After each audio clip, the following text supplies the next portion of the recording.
दोस्तों आपकी स्क्रीन के ऊपर जो क्लिट शीट है उसका फॉर्मेट आ चुका है, ठीक है, जिसके अंदर सबसे ऊपर तो कंपनी का नाम आ गया, जो फॉर्मेट है उसका नाम आ गया, फॉर्मेट नंबर हमने यहाँ डाल दिया, मशीन का नाम डाल दिया कि भाई हम किस मशीन की बात कर रहे हैं, ठीक है, मशीन का नंबर डाल दिया, महीना डाल दिया, ये कौन से मंथ की शीट है, ठीक है। जैसे कि ये अगर दिसंबर की शीट है तो हम यहाँ पे लिख देंगे ये दिसंबर 2025, ठीक है, ताकि क्लैरिटी रहे।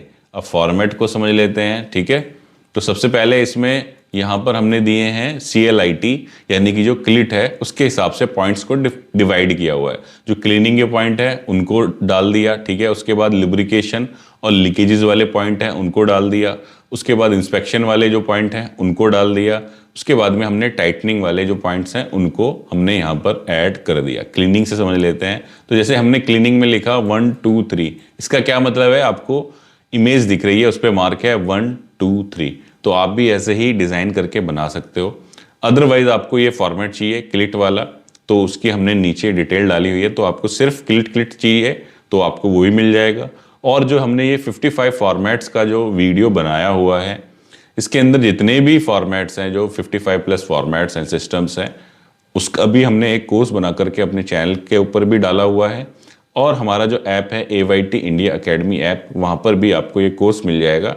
तो ये जो हमने सारी चीज़ें बताई हैं वो एज ए बंच, वहाँ पे एज ए क्लब पूरा आपको डिटेल मिलेगी वीडियो के साथ, तो अपने यहाँ पर आप इम्प्लीमेंट कर सको।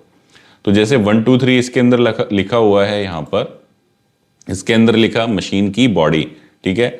उसके बाद लिखा कार इमेज 1, कार इमेज 2, यानी कि वर्किंग टेबल 1, वर्किंग टेबल 2, ये 2 नंबर पे और 3 नंबर पे आ गए, और मशीन की बॉडी आ गई 1 नंबर पे, ठीक है। पैरामीटर क्या है, ठीक से साफ होना चाहिए। आवर्ती क्या है, यानी कि फ्रीक्वेंसी क्या है कि रोजाना करना है। शिफ्ट A और B में करना है। ऐसे फिर आ गया मशीन के अंदर का क्षेत्र, ये 4 नंबर पॉइंट हो गया। कूलेंट फिल्टर हो गया हमारा यहाँ पर, ठीक है, जो मैंने आपको बताया था साप्ताहिक। जैसे ये कूलेंट के अंदर एक फिल्टर लगा होता है, तो ये फिल्टर निकाल करके 5 नंबर पे दिखा दिया कि ये फिल्टर है, ठीक से साफ होना चाहिए। कौन करेगा, ये ऑपरेटर की ही जिम्मेदारी है सारी, ठीक है। साप्ताहिक करना है O और B में। ये फैन हो गया, चिलर का पंखा हो गया, टेरेट के सभी कूलेंट पॉइंट हो गए, ठीक है। अब लुब्रिकेशन का एक आधा देख लेते हैं। जैसे लुब्रिकेशन में आपको ऑयल वाला समझा रहा था मैं, तो ऑयल का यहाँ पर आ गया। लुब्रिकेशन ऑयल के अंदर लीकेज नहीं होनी चाहिए, हाइड्रोलिक ऑयल में लीकेज नहीं होनी चाहिए, कूलेंट में लीकेज नहीं होनी चाहिए, ठीक है। और यहाँ पर क्या देखेंगे कि जो मिनिमम मैक्सिमम लेवल है उसके हिसाब से चीज़ें डली हुई हैं कि नहीं, उसके अंदर ऑयल है या नहीं। और कौन चेक करेगा इसको, ऑपरेटर चेक करेगा, रोजाना चेक करेगा। अब इसमें अगर जब हम इसको फॉलो कर रहे हैं तो यहाँ पे लिख देंगे ओके, ठीक है, ओके, ठीक है। मान लो इस दिन ये हमने काम नहीं कर पाए तो क्रॉस करेंगे, नहीं कर पाए किस भी रीजन से, कि टाइम नहीं मिला XYZ, ठीक है।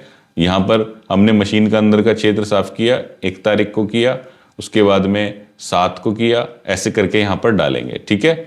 अब यहाँ पर अगर मान लो ये गेज दिया हुआ है, लुब्रिकेशन ऑयल स्तर, ऑयल प्रेशर, तो हम जब ये इसको चेक कर रहे हैं कि ये दबाव 12 से 18, तो यहाँ पे हम लिखेंगे 12 kg, 14 kg, 12 kg, ठीक है।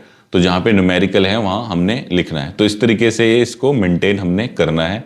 फिर लास्ट में यहाँ पर जो है मशीन ऑपरेटर अपने साइन करेगा, A शिफ्ट का अलग करेगा, ठीक है, शिफ्ट इंचार्ज साइन करेगा, और लास्ट में फिर मेंटेनेंस वाला उसको वैलिडेट करेगा, वेरीफाई करेगा।